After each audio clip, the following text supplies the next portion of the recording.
Hello, this is Dan Henk, and welcome to another edition of the Skull Session with Dan and Henk. And my guest today is Roy Griffis. Did I get that right? Yes, sir. Yes, sir. All right, man. So, what do you got going on? Geez.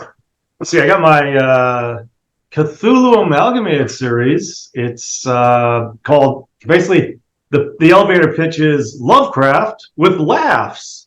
Well, I'm a huge Lovecraft fan. Okay. Well, man, email me. I'll be glad to send you the audiobook. The guy who did the audiobook is an English dude, and he just slays it. So that actually would be pretty cool. Like with that, I always love like the English accent, or like I like the British. I mean the Irish and the Scottish accent as well. But the English just sounds something about it. It sounds like it's like a more formal, more like more in depth. I mean, I'm sure that's just me, but Yeah, no, I agree with you, man. It's like it's like authoritative when you Yeah. It also sounds a little bit more literate, a little more like, a little more high end, kind of like, this, here's the Shakespeare emotion that you're gonna feel with it, Yeah. as opposed to like I don't know, like if you had like a deep Southern accent. Well, this is what happened today, and nobody's gonna take that seriously. Right. Well, the funny thing was, Lovecraft was kind of a snob, Oh, I know. Yeah. right? I love his stuff, but there are aspects in it you're like, dude, why'd you go there? Yeah. I mean, he was definitely a product of his time, and a broken child and all that. But yeah. So I just had this idea. What I wrote before the Cthulhu Amalgamated books. I got the covers there in the back. I'll send you some copies so you can post them up. But I wrote a 6-volume historical fiction series that starts in World War I, lasts 2 decades, ends up in California. So I had to do a lot of research. It took me like 6 years. It was 500,000 words. It was pretty much my first novel. And silly me, I thought it was going to be one book. But no, it was 6 and 500,000 words. But it was a lot of work. And so when I finished it, I took a breath, said, okay, cool, it's done. So I took a little time off, but I said, man, I about time to write something. And right around then, my high school girlfriend died. Suddenly, tragically, it was a whole. Oh yeah, it sucks. Man, it was awful. And, my wife died in a hit and run. So yeah, I feel it there. It's horrible. Yeah, man, it's worse for you because I didn't marry this one, but so. Well, you know what it is? It kicked my slats in, right? And like 6 months later, my mom died. And I said, man, I'm not writing anything this year. I just don't have anything. I can barely function. I can manage to feed the cat, and that was about it. But after about a year, I said, okay, I got through the day without crying, and I said, okay, I want to write something. I really do, but I can't write anything serious, man. I could not imagine writing anything serious. So I had this idea one day. This term came into my mind because as a writer, I just have ideas all the time. It's just something strikes me and it's just out there, and I may be able to do something with it, I may not, but they just kind of go, and I don't necessarily forget it. Well, this one popped back up, and it was a term. The blithering excrescence from beyond the stars. And I said, okay, all right, who is this person? What does he do? And then another part of my brain said, well, clearly he works for the Cthulhu organization, and just kind of went from there. And that is very Lovecraft. Like he's a little bit florid. He had like a very big vocabulary. Just a little. A little bit of purple prose. Yeah, just a little bit. But yeah, it just something about that struck me, and then I just started getting this idea of like, well, any corporation, they got to have somebody who does down boy. That is my dog, actually. Yeah, was that your dog? No, I heard your dog. Yeah, this is my cat. She's like, the hell are you doing this to me? Anyway, I don't tell my dog to show you because if I do that, then she'll never leave me alone. yeah, Like, no, oh, you're paying attention to me, so. yeah. My cat sleeps on my keyboard. I had to build a wider keyboard tray, like this wide, so I could still work. That's also very Lovecraft. He loved cats and he hated dogs. Really? Wow. See, I didn't know that about the dogs. I knew that about the cats. I know But he thought that it's not my take on it, but his take on it was like he loved cats. Cats are like their own personality. They can give a fuck less about you. Like, if you die, a dog will die sitting next to you. A cat will eat you. I think it's only fair, really. Well, I mean, I'd rather my dog ate me if I die, because I mean, what else what else am I gonna do? I don't want her to survive. Absolutely. But, Yeah. it just like your dog. I know your dog always loves to see you, and so I like that aspect of it. Like they're like your best pal. Yep. Yeah. Cats actually in the psychology, they just think you're a dumber cat. Oh, that does also make sense. Yeah. And I'm sure you've heard the saying that dogs have owners and cats have staff. Cats have what? Staff. Oh yeah. Have you seen Joe Rogan does a comedy bit about it? Like he's like, if you get a pet hamster, and you have a dog, and it's a good dog, like a well-trained dog, that hamster will live a long, healthy life. Like, the dog would look at it and kind of value, be like, yeah, they feed me, they take care of me. Okay. If there's a cat, that hamster has like 30 seconds. And then the cat's like, that's a fucking rat. I'm gonna kill it. And you'll like if dog, if you're mad at them, like they're depressed. They're like, you're like, I'm so disappointed in you. They're like, I'm disappointed in myself. Whereas a cat will be like, you know me, motherfucker. But anyways. Yeah. No, totally get it. But anyway, yeah, so I wrote, we all have our animals, right? And rescue cat, 3 rescue dogs in the other room.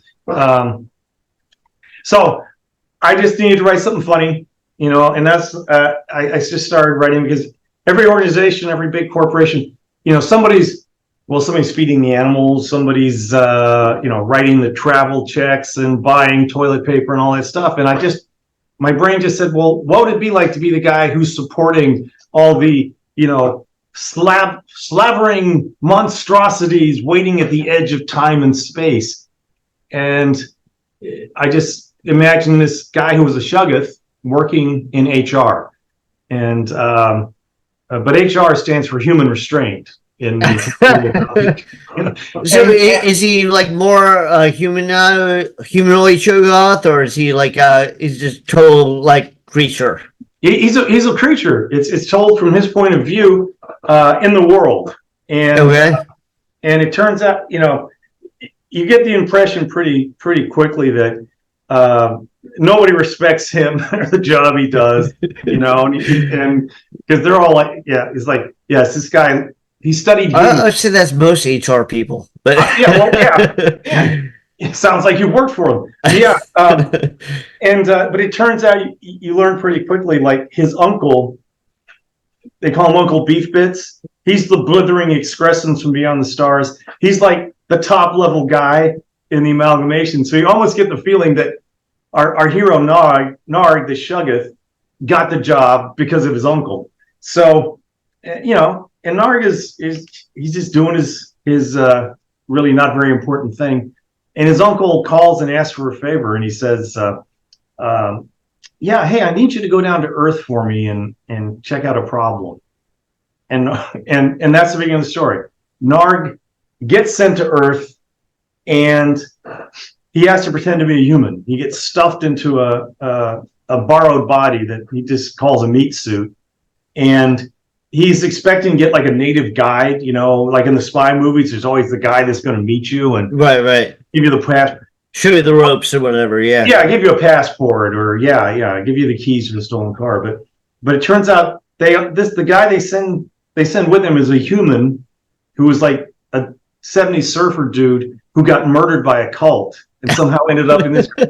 And they stuff him in the same brain. So anyway, and that's how it starts. And people liked it. They liked the first book. It's called The Thing from HR. And then I wrote another one because, like I said, when people like the stuff, I keep writing. If they don't like it, I'll go do something else. So I've got like 3 books in the series now, and I just finished the 4th book. It's going to be coming out July 2nd. So I've got The Auditors of Doom, The Break Room of 1,000 Nightmares, and the one I just finished is called The Supply Closet of Eternal Terror. Oh, nice. Yeah. Yeah. Yeah, I'll definitely check them out. Like I said, I'm a big Lovecraft fan, but I hate it when people try to be the next Lovecraft. Like, I like when they take his stuff and they're inspired by it and they do their own take. But when they're like, yeah, I want to be Lovecraft. It's like, no, dude, there was one Lovecraft. If you want to, yeah, if you want to be inspired by his mythos, that's great. I think whether they admit it or not, most modern horror writers are inspired by his mythos. Yeah, one way or the other. Yeah, and like for instance, I don't know if you saw the movie The Mist. It's like based on a Stephen King story. Yeah. The movie's actually better than the story, which is pretty rare, But so rare. Yeah, but it's cool because it's like, if you're a Lovecraft fan and you watch that movie, you go, oh, well, Lovecraft was definitely an influence. But nothing knocks you over the head and goes, this is the 2nd episode of At the Mountains of Madness, or whatever. Yeah. I agree. And yeah, that was, if you learning about Lovecraft was pretty interesting. So I had to do a little research for this most recent book, and he had a tough life, and you can kind of see how he how he became unspun a little bit as he got older. Well, definitely he like in defense of Lovecraft, say a couple of things. One, like people make this big thing about about him being racist. I think he was more just scared of everything, like anything different, because he lived in this small town. His mom would lock him in a closet and tell him he was too ugly to go out in the world.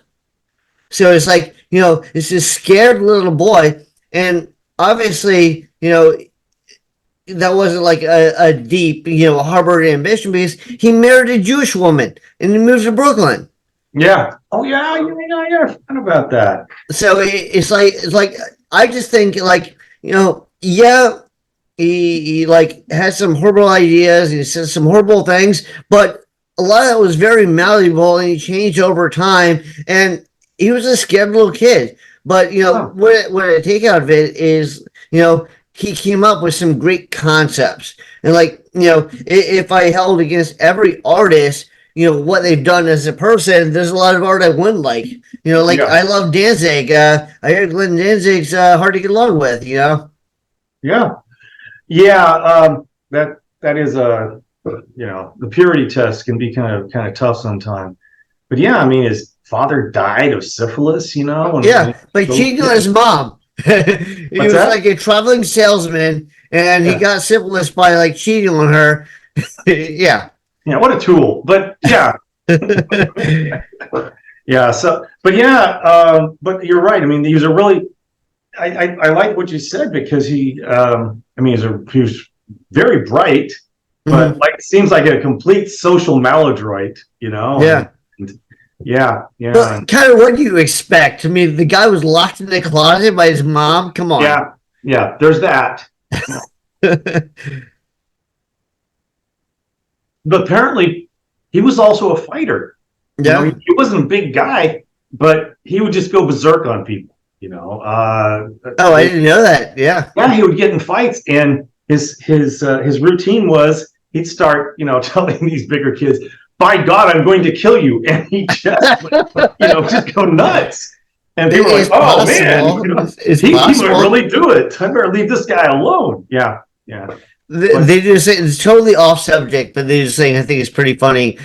So in Thailand, if you're like a big bully and a thug or whatever, you have a choice. You can either go to jail for the night or fight a Muay Thai fighter.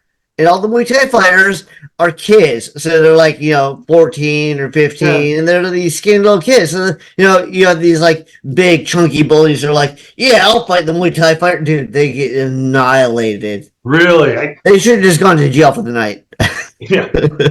Yeah, lock me up. I want to take that deal. So anyway, I don't know much about you, man. Tell me a little bit about you. We'll be here all day if we talk about me. Make it short. Yeah. Elevator pitch, man. Hit me. All right. Super military, conservative parents, and super religious. I'm an atheist. I was a teenage punk rocker. Got kicked out of my house. I got very high grades, but my guidance counselor said get rid of care pumping gas because that's all you're ever going to do. So then kicked out of my house, homeless. My parents moved, so I was homeless, like lived in the woods 8 months. Then I got a shitty job. I got another shitty job. Wrecked my car. Well, a girl wrecked my car. I was in there, but I moved in with my girlfriend. I got stabbed by a crackhead. I was trying to make it as a comic artist. I got illustration jobs, and I was like painting, like stuff for clubs and people jackets and all this stuff. Finally attended art school on my own dime. Right. Moved to New York to make it, and I can just keep going from there. It's like it feels like a trail of misery. Like I had brain cancer. I was in New York for a couple of years, and then I came down with brain cancer. Then I was dating this recent immigrant from Colombia, and she was like when I was in the hospital, a lot of my friends just like they pulled the disappearing act, but she would be there every day. And I was like, that's a good person. So then I married her. Then then like 6 years later, she dies. In the run, and actually, that would kind of get to my point because you said your girl died, and it took you like a year to get back to stuff. It actually had the opposite effect to me. I was like, life is fucking short. I was like, I almost died from brain cancer. She died in the run. I've had this novel that originally was going to be a graphic novel, but when I pitched it to DC Comics, that's right when all the comics were doing very bad. Like the movie saved them.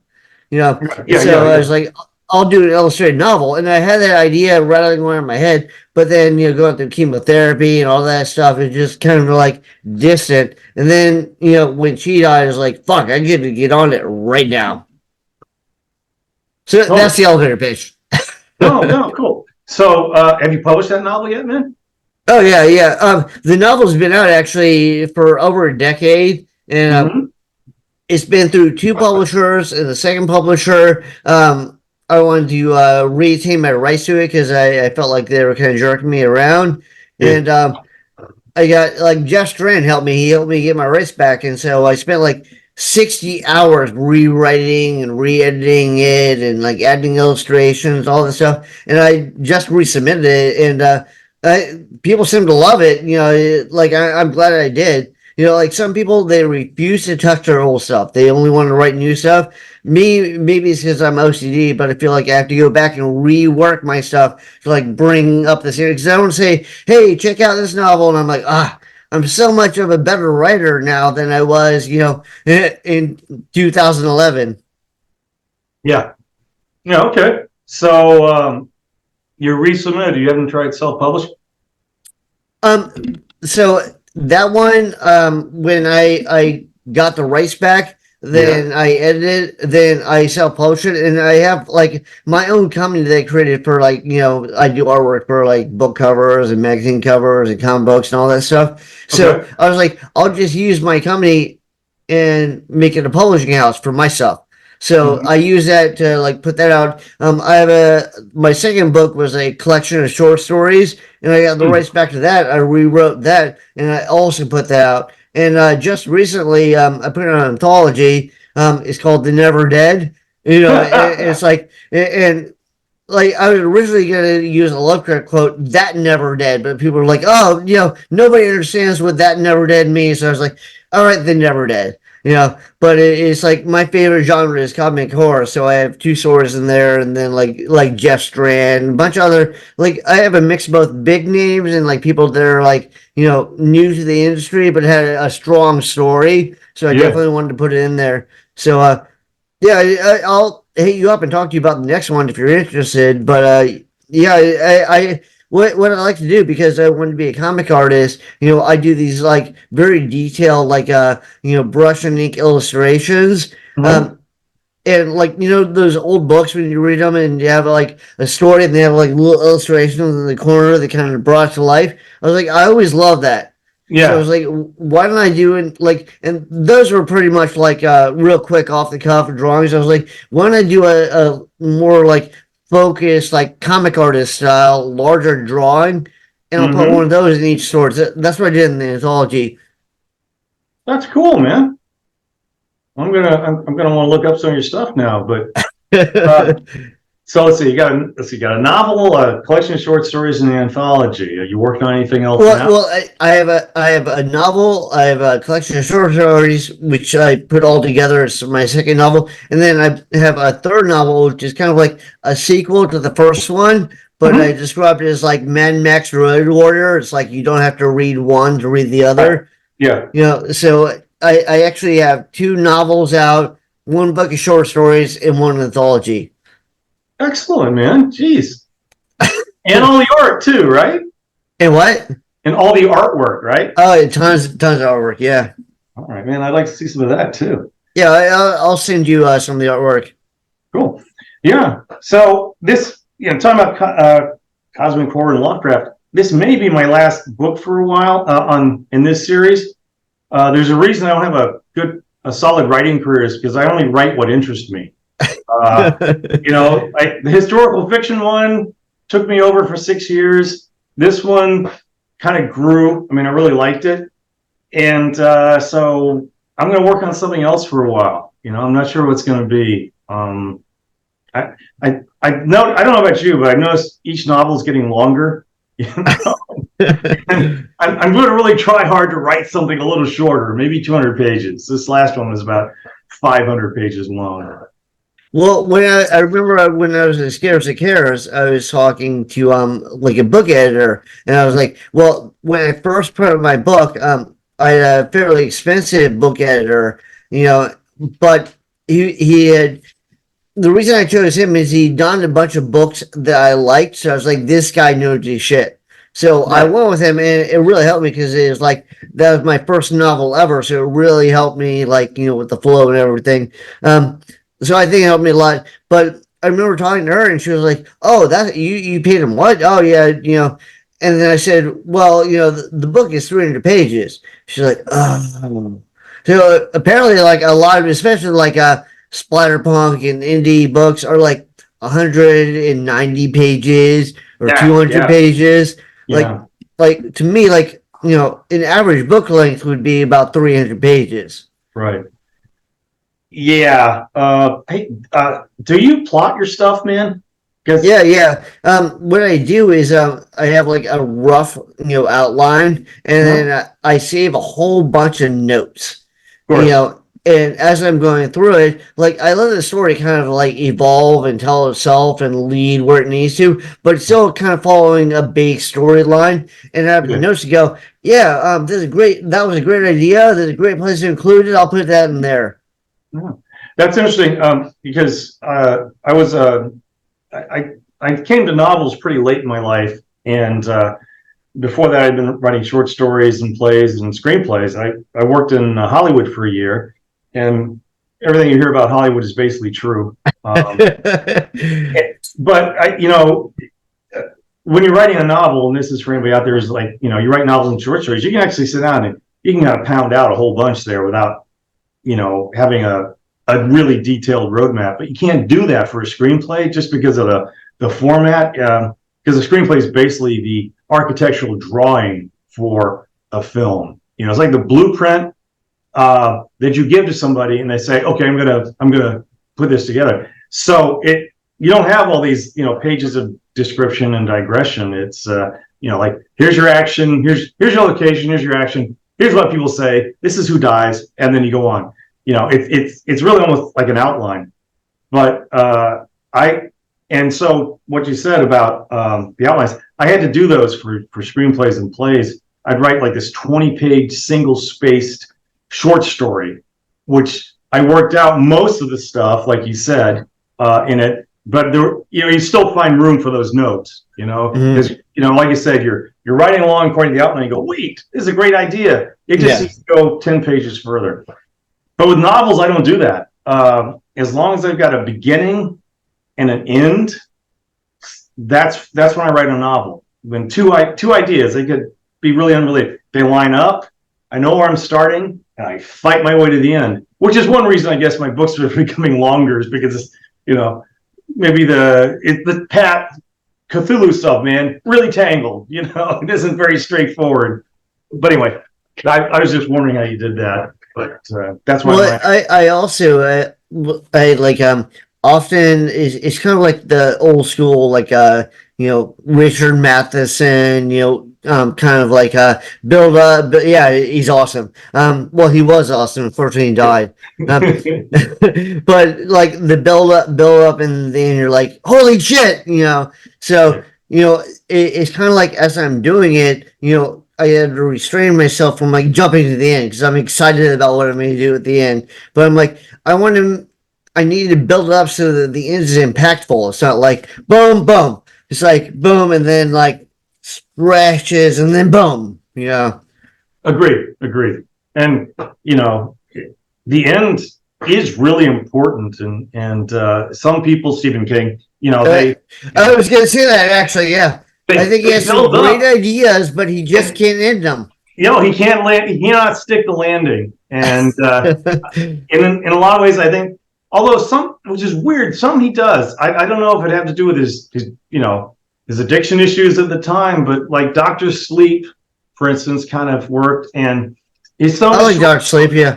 Yeah. I read one of his collections a long time ago, and I remember he had just a straight short story, no ooga booga, no thing under the bed or in the sewers. Yeah. It was a guy racing, like driving across country, trying to get to his sister who was in trouble. And I can't remember what it was, but it was just a straight story. It's just straight fiction, no genre, none of that stuff. And it was great. It was he's definitely written some great stuff. Like I remember I read like quite a few of his like early classics like Carrie, and then I remember I read Thinner, and Thinner was like right around, I don't know if that's when he was like doing too much coke or what, but it's like he spent like a entire chapter describing the texture of toilet paper. I'm like, all right, I'm done. Yeah. There were checkout moments for me, but I remember for me it was it.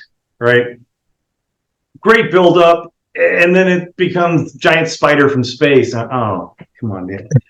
But the absolute one where I won my life and my money back was the end of The Dark Tower. Right? See, everyone tells me I should read The Dark Tower. Everyone says. I remember I read like half the first book and I just kind of gave up on it. Mm-hmm. But everyone's like, "Nah, man, you got to go through it." But then some people I've told the end's kind of weak. The ending turns it into the longest shaggy dog joke in the world, in history. And young kids don't know what shaggy dog jokes are, but yeah, I mean, I wanted to go like kick his ass. Waste my time. Ending. It was such a cop out. But anyway, you pulled out like a Game of Thrones ending. Boy, man, they needed more coke when they were like something. Well, I heard that the writers of Game of Thrones, like they ran out of source material, like at season 5, I think. So then they kept it going, but then they got the contract for the new Star Wars trilogy. Mm-hmm. So they just wanted to be done with it. They wanted to get out of the way so they moved to Star Wars. But they did such a horrible job, they got fired from Star Wars. Wow. Well, yeah, I heard something like, since Martin hadn't finished the novels, they got like an outline from him, really broad strokes. I don't know what it was, Daenerys goes nuts. Okay, I'll work with that, I guess. Yeah, but how about the build-up? What bugged me the most, though, was the wall. They talk about the wall for the entire thing, and then one episode's done. Yeah, yeah, yeah. It was. Yeah, you could tell the creative fatigue was sneaking up on them. But yeah. So interesting. But like you said about the ending, so important. You know, like you said, not to give it away, but I think we owe it. You know, I feel it's like this ethical thing. We owe it to people to give them a good ride, Right. with a satisfying end. I like I don't like the endings where they try and tie every little loose end up, but I would like some resolution. Mm-hmm. Yeah, don't say it was a dream. You know. Well, that's another trope, and I fucking hate that.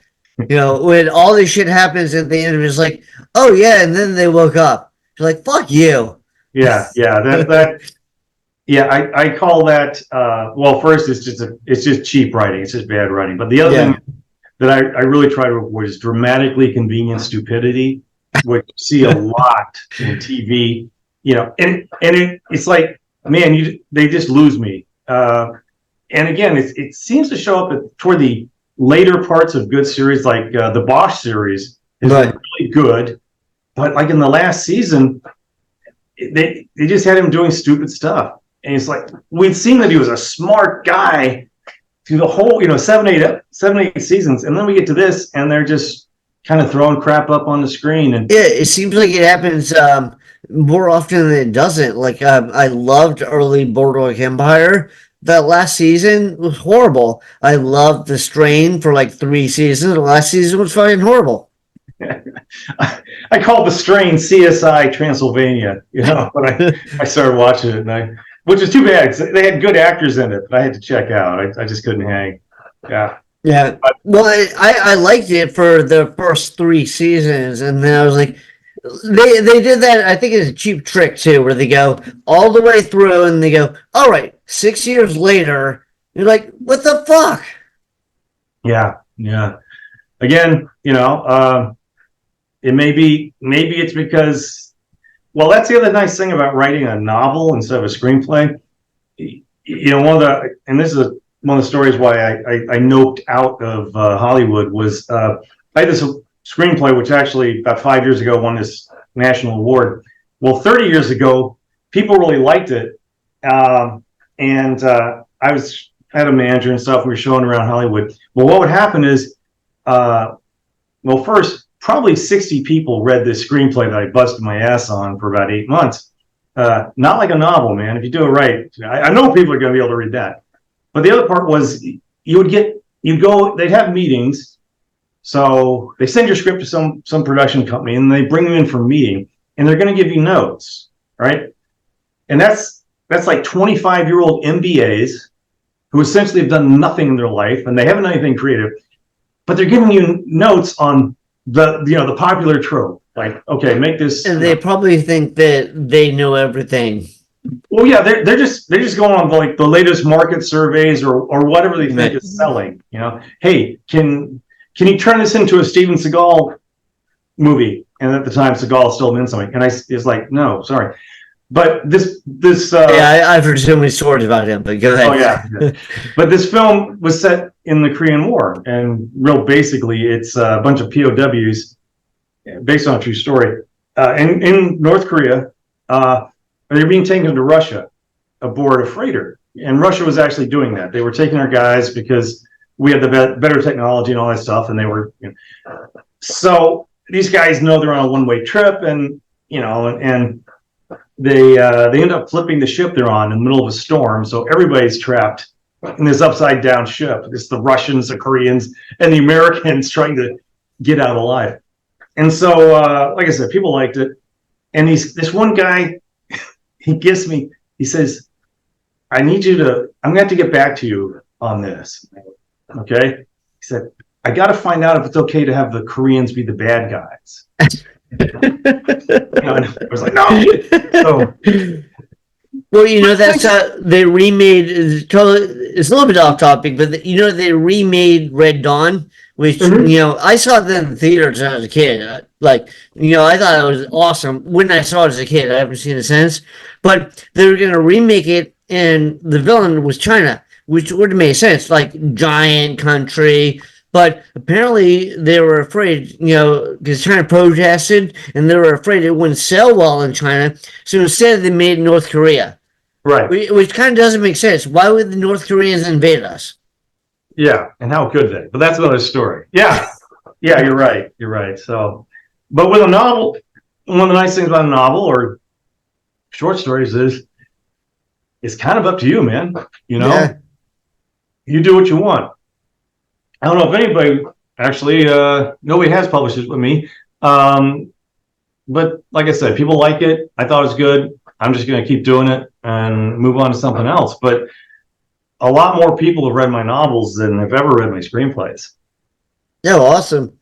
Well, it's not awesome that not a lot of people read the screenplay, but it's awesome that the novel's doing well. So, do you have a website? Do you have a Amazon authors page? Yeah, yeah. You can look me up as Roy M. Griffis. Do a search for that on Amazon, and my stuff will show up. Got a web page called roymgriffis.com, which makes it pretty easy. That's all one word, Roy M. Griffis. I'm sure you'll be kind enough to put that in the show notes. But yeah. Are you on X? Well, it used to be Twitter, but now it's X. Yeah. Very rarely. Okay. That turns into a time suck really fast. Well, so, everything is, but unfortunately, it seems like you have to, do all this extra marketing because, like, there are 20 million writers out there now. oh yeah, man. Yeah, I mean, and there's a lot of crap out there. So There is a lot of crap. Yeah, that makes it a little bit harder because then people are like more scared to take the chance. right. True. Yeah, yeah. That's a really good point. And how do you rise above the noise? Right. But Well, first it's like, oh, all these indie guys are doing something clever and new. So then people start checking out, and people go, oh, they're checking out. Anybody can write, and then all of a sudden you get flooded with all this crap, and it's like a mixed bag. But all right, so your website, your Facebook. Is there anything else? You said like occasionally on Twitter, maybe yeah. TikTok, doing little dances. No, probably the best way is Amazon or my webpage. I mean, I have a Facebook page which is Roy M. Griffis Storyteller. Okay. Mostly, I'm putting up videos of cats and stuff on that. Are you on Instagram? Nah. Well, yeah, I am. Again, every now and again. Every now and again. Yeah, the kids love Instagram, so Instagram is the thing for the kids, apparently. Yeah, that and TikTok actually. TikTok more now. Yeah, that's what I've heard. But I think TikTok came from Cthulhu Amalgamated. They take credit for a lot of stuff. So I'm not sure I want to get involved with that. Well, the one thing I would say is like they say with TikTok, they're like, hey, maybe the Chinese government is spying on you. I'm like, you don't think that our government is spying on us with like Instagram and Facebook? Yeah. Read the Twitter files, man. They were bending over and giving it up for the government around the whole COVID thing. But we can't use that word. We'll get. I actually think they should pardon like Snowden or Assange. Just like, dude, those people are just telling you what the fuck they're doing. And then they're all mad at them because we learned the truth. They didn't lie. Yeah, I know. Yeah, it was an inconvenient truth, right? Yeah. It's like you should not know the truth. And Epstein definitely committed suicide. Totally. Yeah. He shot himself in the head twice. Yeah. There's actually a guy. He was convicted, or not convicted, he was a pedophile, and he was a teacher in Russia. And for some reason, with legalese, he got off, in court. And then they found him in the woods with 2 gunshots in the back of his head. and they go, "Oh, looks like a suicide." Yeah, yeah. Well, I guess I didn't want to deal with the paperwork, but that's Russia for you. Well, they might have also been like, "Yeah, karma, whatever." Yeah. But all right, man. So thank you for being on here. Do you have anything else you want to shout out? Or anything else you want to say? Be, choose kindness. What can I say? Be nice to people. Buy your It's shit. tougher. It's tougher to be nice to people than it is to be a dick. So choose the tougher path and be nice to people.